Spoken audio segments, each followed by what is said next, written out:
नमस्कार दोस्तों, डेट है आज की 5 मार्च 2021 और स्वागत है आपका एडिटोरियल डिस्कशन में।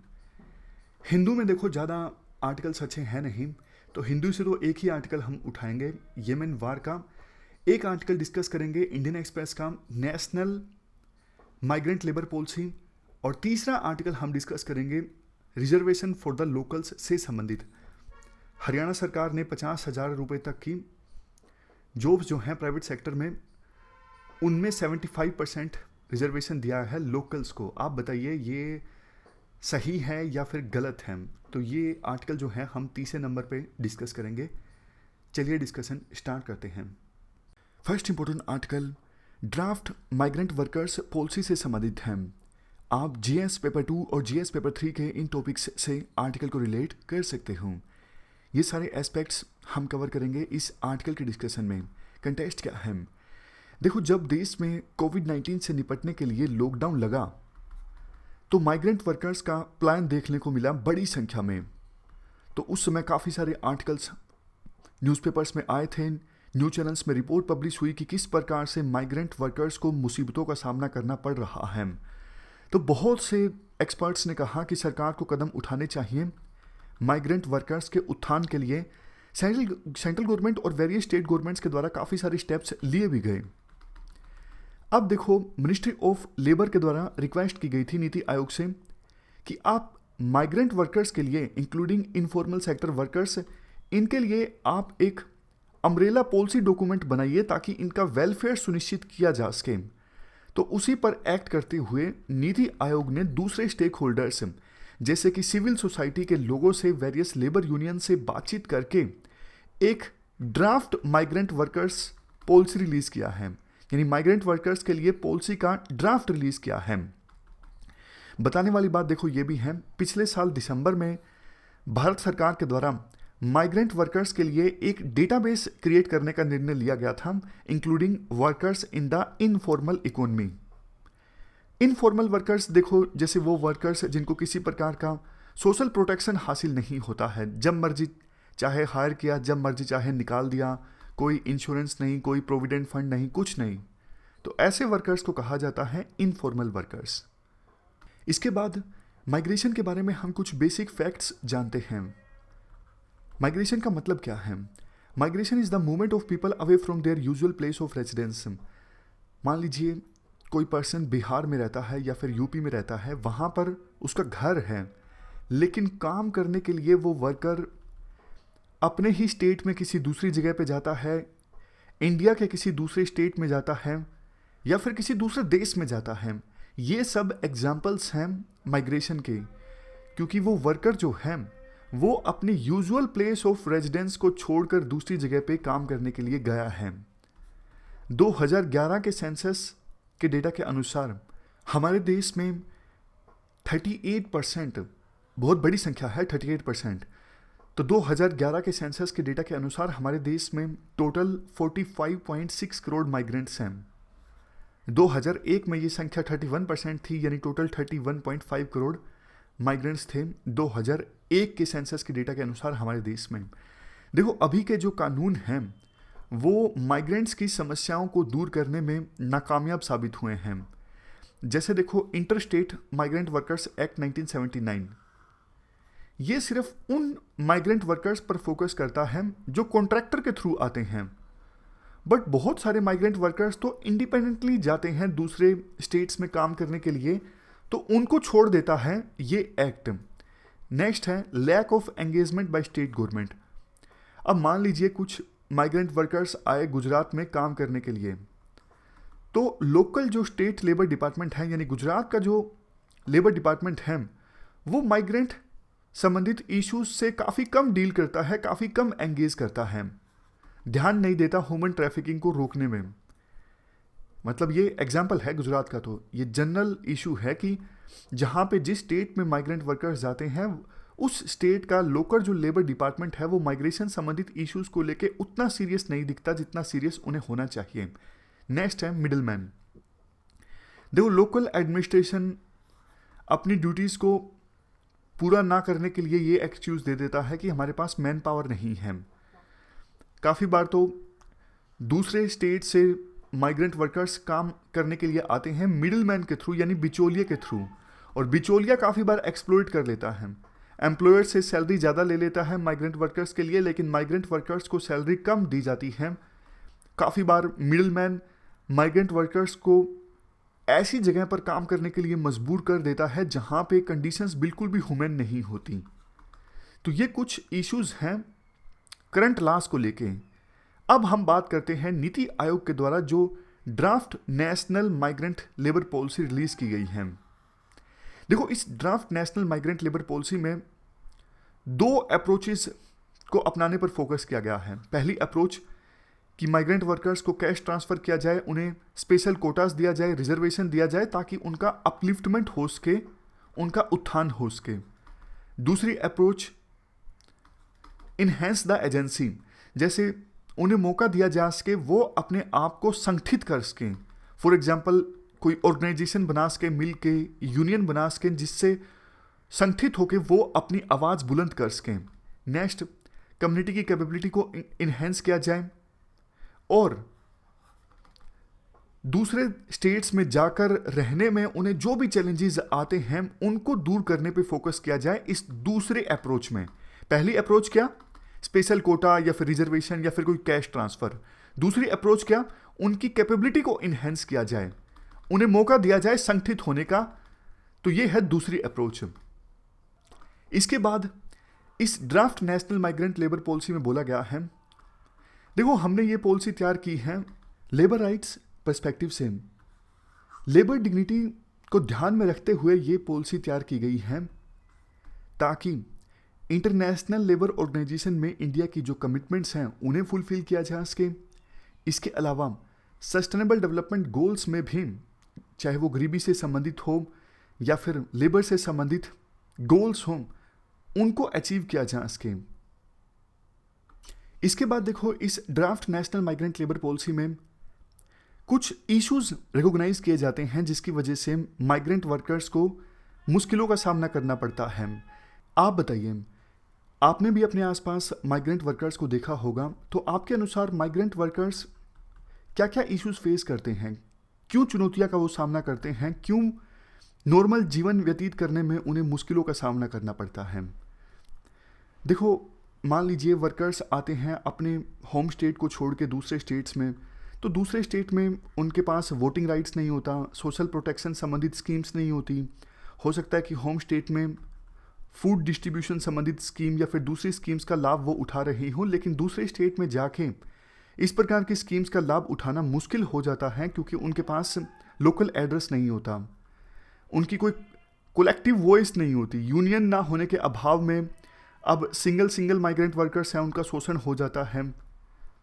उनके पास फॉर्मल स्किल्स नहीं होती, health, education, housing, in normal amenities को भी एक्सेस करने में उन्हें दिक्कत आती है। तो ये कुछ इश्यूज हैं जिन्हें उन्हें फेस करना पड़ता है। अब हम बात करें कि कैसे इन इश्यूज को दूर किया जाए। देखो, पोर्टेबल राशन कार्ड की बात कही गई है कि एक देश एक राशन कार्ड, ताकि अगर कोई फूड डिस्ट्रीब्यूशन स्कीम है उसे एक्सेस करने में माइग्रेंट वर्कर को दिक्कत ना आए, बेशक वो अपने होम स्टेट को छोड़ के दूसरे स्टेट में आ गया है। तो इसी प्रकार से और भी चीज़ों की पोर्टेबिलिटी डिस्कस की जा सकती है, जैसे वोटिंग राइट्स की पोर्टेबिलिटी। अगर वोटिंग राइट्स होना माइग्रेंट वर्कर्स के पास, तो पॉलिटिशियन भी उन पर ध्यान दें। अभी चूंकि उनके पास वोटिंग राइट्स नहीं होते, इसलिए उन पर कोई ध्यान देता नहीं है क्योंकि वोट तो उनका लेना नहीं है। इसके अलावा सिटी के एडमिनिस्ट्रेशन में, गवर्नेंस में उनका रोल होना चाहिए, क्योंकि देखो माइग्रेंट वर्कर्स किसी सिटी को बनाते हैं, मतलब काफ़ी इंपॉर्टेंट रोल होता है माइग्रेंट वर्कर्स का एक सिटी को डेवलप करने में।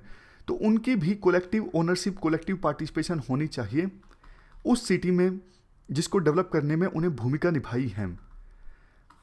हेल्थ, एजुकेशन, हाउसिंग फैसिलिटीज़, ये सब एमिनिटीज़ वो एक्सेस कर सकें, इस पर भी लोकल प्रशासन ध्यान देगी और अकाउंटेबिलिटी फिक्स की जाएगी।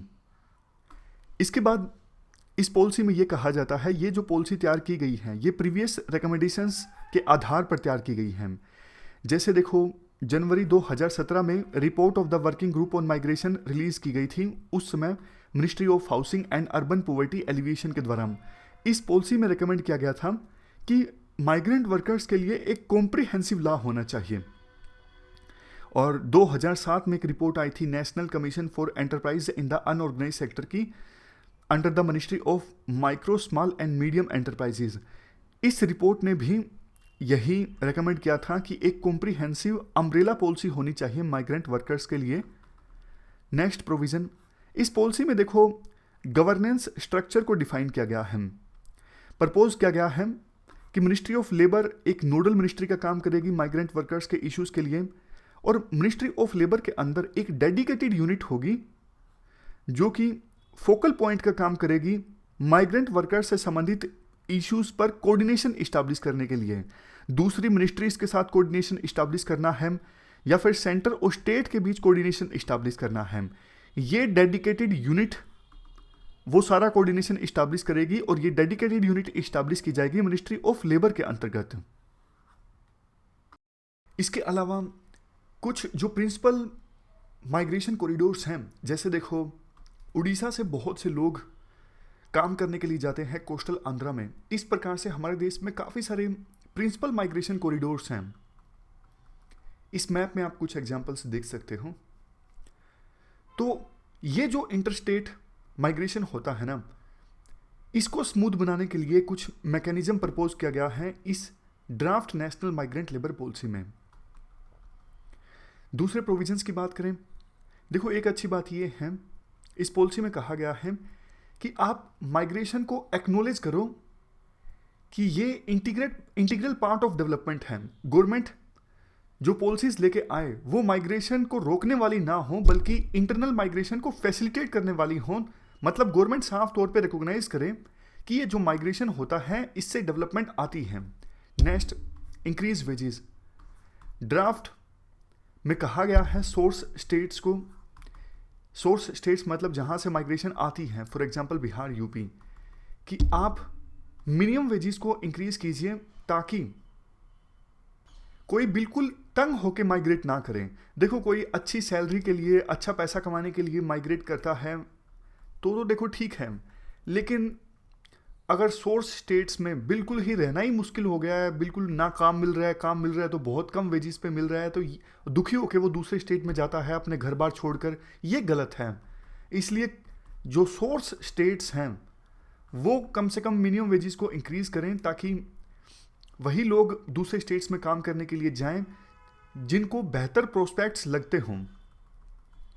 सेंट्रल डेटाबेस का पॉइंट हमने डिस्कस कर लिया कि सेंट्रल गवर्नमेंट एक सेंट्रल डेटाबेस क्रिएट करेगी। इसके काफ़ी सारे फायदे होंगे। एक तो देखो अब कहीं कहीं पर ऐसा होता है कि कुछ जगहों पर माइग्रेंट वर्कर्स की संख्या काफ़ी ज़्यादा होती है, सप्लाई इतनी ज़्यादा होती है, वर्कर्स की डिमांड नहीं होती। लेकिन कुछ जगह ऐसी भी रह जाती हैं जहाँ पे डिमांड ज़्यादा होती है माइग्रेंट वर्कर्स की लेकिन सप्लाई नहीं होती। तो जब सेंट्रल डेटाबेस होगा तो डिमांड एंड सप्लाई का जो गैप है इसे कम करने में आसानी होगी। इसके अलावा इस ड्राफ्ट पॉलिसी में वेरियस मिनिस्ट्रीज और सेंसस ऑफिस को बोला गया है कि आप सीजनल माइग्रेंट्स, सर्कुलर माइग्रेंट्स, इन सब को शामिल कीजिए अपने डेटा में, और एग्जिस्टिंग जो सर्वेज हैं जो चल रहे हैं या फिर जो चलने वाले हैं उनमें माइग्रेंट स्पेसिफिक वेरिएबल्स को भी शामिल कीजिए। Next, migration resource centre. Ministry of panchayat, rural development and housing and urban affair, ये सब ट्राइबल अफेयर माइग्रेशन डेटा का इस्तेमाल करके जो हाई माइग्रेशन जोन है जहाँ पे माइग्रेशन ज़्यादा होता है वहाँ पे माइग्रेशन रिसोर्स सेंटर को क्रिएट करेंगे। इसके अलावा ministry of skill development and entrepreneurship, ये इन सेंटर्स में स्किल बिल्डिंग पे फोकस करेगी, यानी माइग्रेंट वर्कर्स को स्किल देने पे फोकस करेगी ministry of skill development and entrepreneurship in migration resource centres में, जिनको क्रिएट किया जाएगा हाई माइग्रेशन जोन्स में, मतलब जहाँ पे माइग्रेशन ज़्यादा होती है। Next, education. Ministry of education adequate measures लेगा, यानी पर्याप्त मात्रा में स्टेप्स उठाएगा ताकि माइग्रेंट वर्कर्स के जो बच्चे हैं उन्हें राइट टू एजुकेशन एक्ट 2009 के तहत फ्री एजुकेशन हासिल हो सके, और कोशिश ये की जाएगी कि माइग्रेंट वर्कर्स के बच्चों को उनकी लोकल लैंग्वेज में एजुकेशन प्रोवाइड की जाए। Next, grievance handling cells. National legal services authority and ministry of labour मिलके ग्रीवेंस हैंडलिंग सेल्स इस्टेब्लिश करेंगे ताकि ट्रैफिकिंग से संबंधित शिकायत आती है, मिनिमम वेज नहीं दिए जाते हैं या फिर वर्क प्लेसेस पे एक्सप्लोटेशन होता है माइग्रेंट वर्कर्स का, या फिर एक्सीडेंट हो जाता है, इन सब इश्यूज से संबंधित शिकायतों को हैंडल करने के लिए ये ग्रीवेंस हैंडलिंग सेल इस्टेब्लिश किए जाएंगे नालसा और मिनिस्ट्री ऑफ लेबर के द्वारा मिलके। तो देखो, draft national migrant labour policy के प्रोविजंस डिस्कस करने के बाद अब हम इश्यूज की बात करते हैं। सबसे पहला इशू है इशू इन डेवलपमेंट स्ट्रेटजी। देखो, national commission for rural labour के द्वारा 1991 में कहा गया था कि लेबर की माइग्रेशन क्यों होती है। लेबर की माइग्रेशन होती है अनइक्वल डेवलपमेंट एंड इनइक्वालिटी के कारण। अब कुछ स्टेट्स ऐसे हैं जो डेवलपमेंट की दौड़ में पीछे रह जाते हैं, वहाँ के लोग फिर दूसरे स्टेट्स में जाते हैं अपना जीवन यापन चलाने के लिए। तो डिस्पैरिटीज़ जो हैं डेवलपमेंट में और इनइक्वालिटीज़ जो ज़्यादा हैं हमारे देश में बढ़ रही हैं, उनको एड्रेस करने के लिए या फिर उस इश्यू को रिकॉग्नाइज नहीं किया गया है इस draft national migrant labour policy में। जब तक आप रूट काज को एड्रेस नहीं करोगे तब तक माइग्रेशन जो है वो होता रहेगा। इसके बाद आर्टिकल में दूसरा इशू ये बोला जाता है कि देखो, अभी जो 4 नए लेबर कोड्स आए हैं उनमें काफ़ी सारी कमियां हैं, लेकिन उनके बारे में कुछ नहीं बोला गया है इस नेशनल माइग्रेंट लेबर पॉलिसी में। ग्रीवेंस हैंडलिंग सेल को इस्टेब्लिश करने की बात तो बोली गई है, बट देखो, इस प्रकार के प्रोविजंस पहले भी किए गए थे कई एक्ट्स में। दिक्कत इन्फोर्समेंट की है।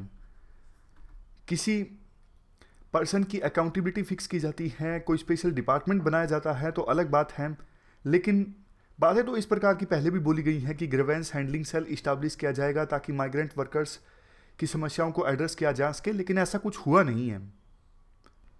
लास्ट में वे फॉरवर्ड में ये कहा जाता है, देखो, माइग्रेंट वर्कर्स का उत्थान तभी होगा जब माइग्रेंट वर्कर्स के पास अपनी कोई ऑर्गेनाइजेशन हो, उनके पास वोटिंग राइट्स हो, वो अपनी यूनियन बनाएं, समय आने पे मोबिलाइजेशन हो, उनका मतलब एकजुट हो जाएं वो, तभी वो अपने राइट्स को असर्ट कर सकेंगे और विभिन्न जो ब्यूरोक्रेट्स हैं या फिर पॉलिटिकल लीडर्स हैं वो उनकी समस्याओं पर ध्यान देंगे।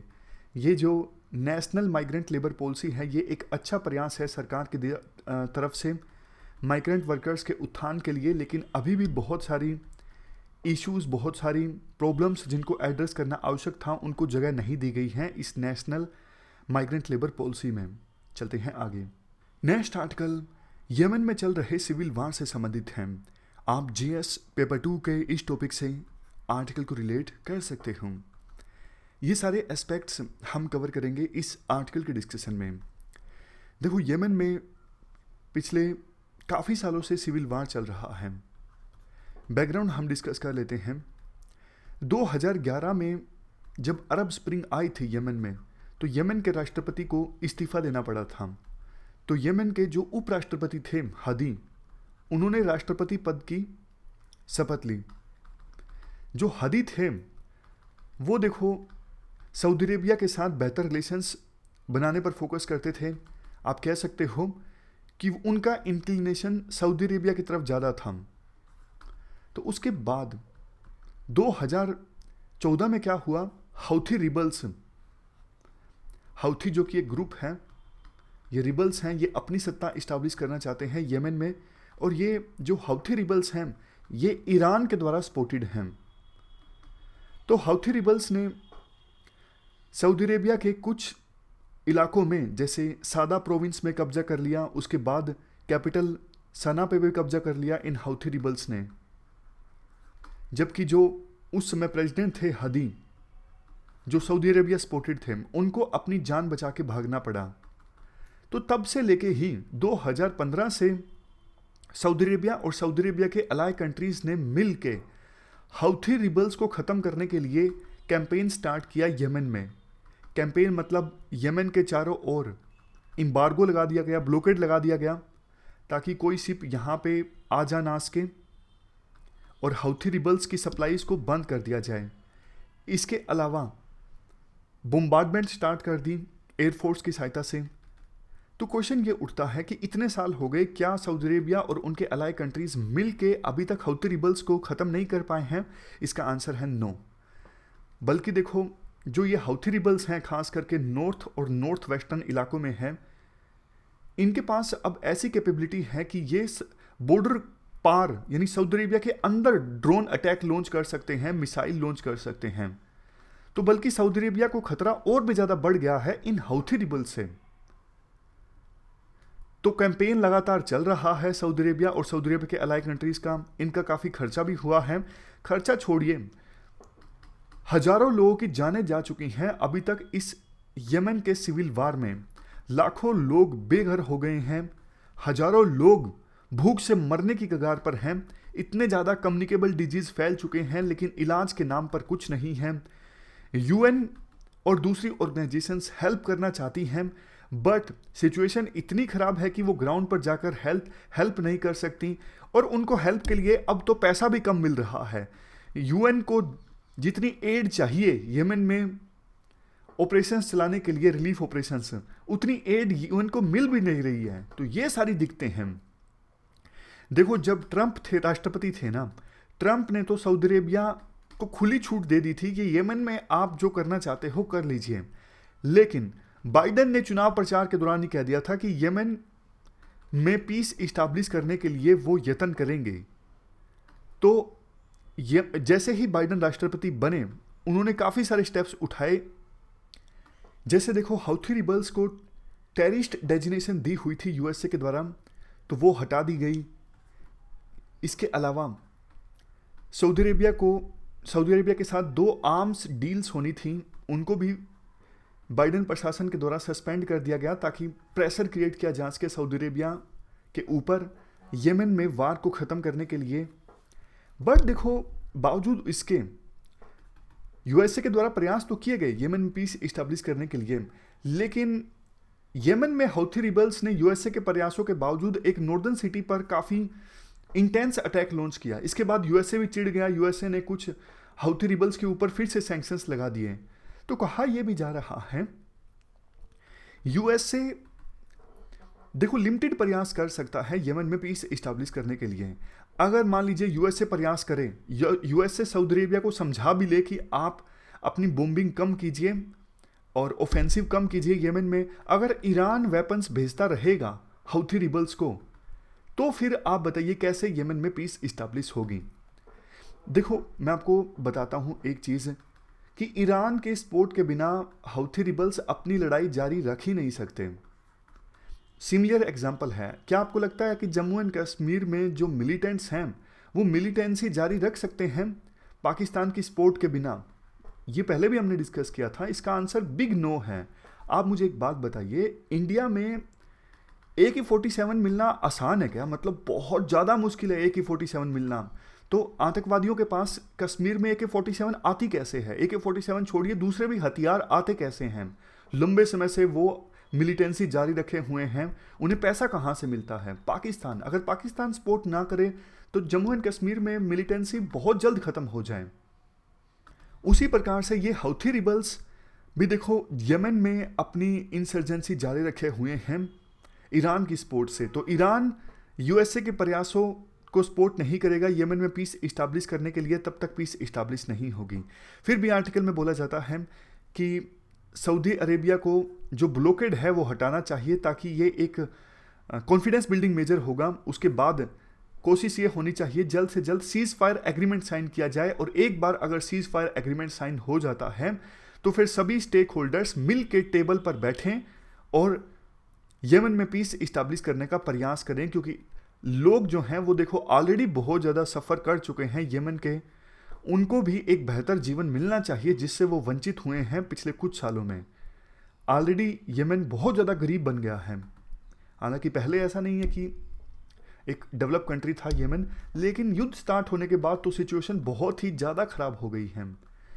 तो ये हमने पूरा आर्टिकल डिस्कस किया यमन में चल रहे सिविल वार के बारे में।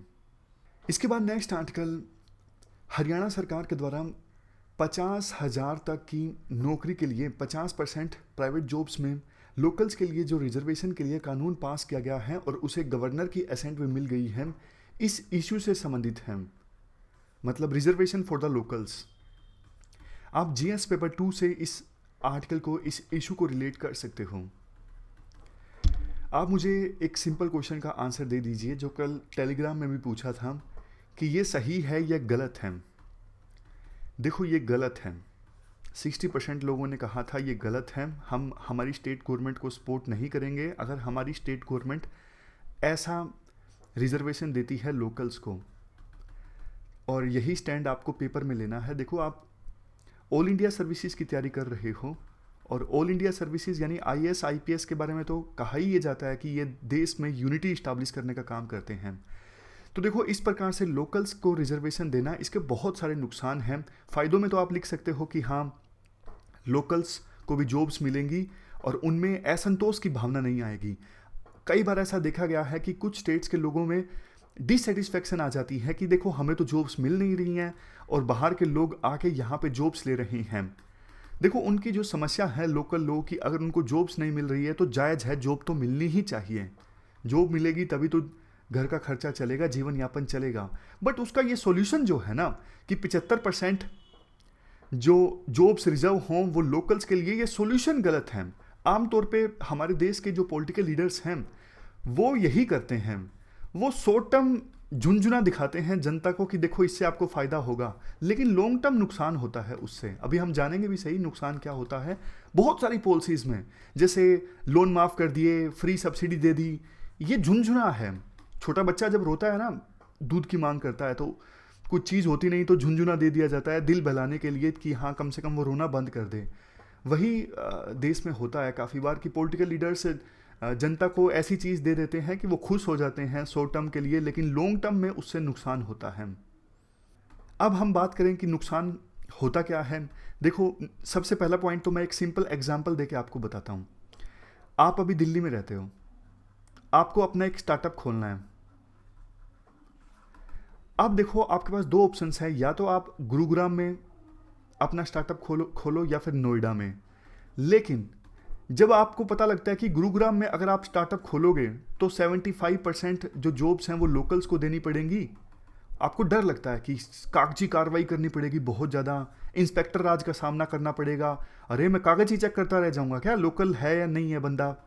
मतलब बहुत सारी कंपनी के ऊपर कंप्लायंस का खर्चा बहुत ज़्यादा हो जाता है।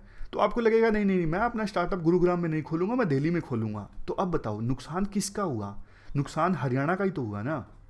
अब उन्होंने जनता को बताने के लिए दे दी कि हाँ 75% जॉब्स लोकल्स को मिलेंगी। अरे भैया, जॉब्स आएंगी ही नहीं, आपके स्टेट में इन्वेस्टमेंट आएगी ही नहीं, तो नुकसान किसको होगा? पहले थोड़ा बहुत आपको टैक्स में रेवेन्यू मिल रहा था, वो भी आपको नहीं मिलेगा। तो आपने तो स्टेट का नुकसान कर दिया, लेकिन जनता को अब समझाए कौन? देखो, दिल से बोलूँ ना, हमारे देश में ना जनता को समझाना बहुत मुश्किल है। जनता समझती नहीं है, जनता को शॉर्ट टर्म फ़ायदा दिखता है, लॉन्ग टर्म फ़ायदा आप जैसे लोगों को समझ में आता है, जो इंटेलेक्चुअल्स होते हैं, जो समझते हैं चीज़ों को। अब ये चीज़ें जनता नहीं समझती है। चलो खैर, नुकसान की बात करते हैं और क्या क्या नुकसान होगा। कंप्लायंस बढ़ेगा कंपनीज़ का, उनके ऊपर काफ़ी खर्चा आएगा, इन्वेस्टमेंट आएगी नहीं। और सबसे बड़ा पॉइंट, ये संविधान के अगेंस्ट है। संविधान में आर्टिकल 14, 15, 16 ये इनके अगेंस्ट है। संविधान की एक प्रकार से धज्जियाँ उड़ाई गई हैं। उसके बाद next point, unity in diversity के अगेंस्ट है। एक तरफ देखो हमारी सरकारें बातें करती हैं कि one nation one ration card, one nation one mandi. अरे यार, मतलब ये लोकल्स के लिए आप जॉब दे रहे हो, यूनिटी से ख़राब होगी। और लोकल्स मतलब क्या? कल को आज को देखो स्टेट तक ये पॉलिसी आई है, कल को ये बोलेंगे कि हरियाणा में भी गुरुग्राम की जॉब्स गुरुग्राम के लिए रहेंगी, फरीदाबाद की जॉब्स फरीदाबाद के लिए रहेंगी, सोनीपत की सोनीपत के लिए, रोहतक की रोहतक के लिए। उसके बाद रोहतक के अंदर भी एक टाउन बोलेगा कि हमारे टाउन की जॉब्स हमारे लिए ही रिजर्व रहनी चाहिए। लोकल्स मतलब क्या? यूरोपियन यूनियन देखो इतने आगे बढ़ गई हैं, वो मतलब वहाँ पे सेम वीज़ा लगता है, और हमारा देश उल्टा चल रहा है, हमारा देश और डिवाइड होता जा रहा है। तो और नुकसान की बात करें, इससे देखो कॉम्पिटिटिवनेस खत्म होती है। अब मान लीजिए गुरुग्राम की किसी कंपनी को दूसरे स्टेट के ज़्यादा एफिशिएंट कैंडिडेट्स मिल रहे हों जॉब के लिए, अगर उसे मजबूरी में लोकल कैंडिडेट्स को हायर करना पड़ेगा तो फिर तो कॉम्पिटिटिवनेस खत्म हुई ना। अब कॉम्पिटिटिवनेस पे अगर असर पड़ता है तो देखो इससे पूरी इकोनॉमी पर असर पड़ता है।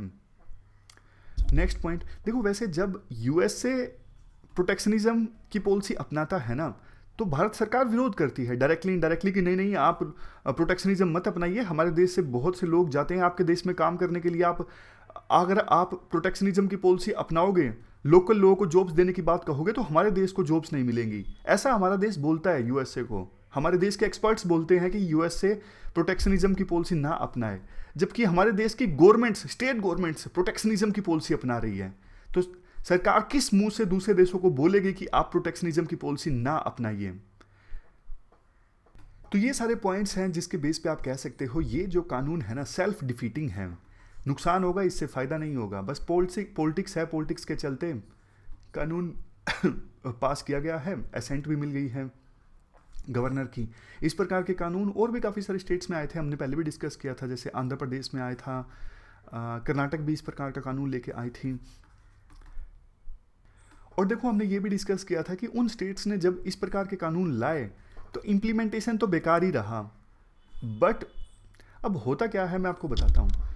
इम्प्लीमेंट अच्छे से हुआ नहीं, इन्फोर्स अच्छे से हुआ नहीं, लेकिन कंपनीज के लिए तो कंप्लायंस कॉस्ट बढ़ गई ना। कल को उस कंपनी के रिकॉर्ड्स जब चेक होंगे तो ऑफिशियल्स जो हैं वो रिश्वत मांग लेंगे कि भैया आपने ये 75% रूल को फॉलो नहीं किया है, पैसे दो नहीं तो हम आपको इसमें कानून में फंसाएंगे। बट मतलब कहने के लिए प्रोविज़न करके छोड़ दिया, लेकिन उस प्रोविज़न का फ़ायदा उठा के ब्यूरोक्रेट्स या फिर प्रशासन या फिर जो गवर्नमेंट एम्प्लॉयज़ हैं कभी भी किसी कंपनी को फंसा सकते हैं, फिर उसके लिए काम करना मुश्किल हो जाएगा। इससे ईज ऑफ डूइंग बिजनेस नहीं आता ना। काम करना बिजनेसमैन के लिए मुश्किल हो जाएगा तो काम कैसे करेंगे? काम नहीं करेंगे तो जॉब्स जनरेट कैसे होंगी? तो फिर लास्ट में हम सॉल्यूशन की बात करें, जैसा देखो हमने पहले डिस्कस किया, जॉब्स तो मिलने ही चाहिए, सभी को जॉब्स मिलनी चाहिए।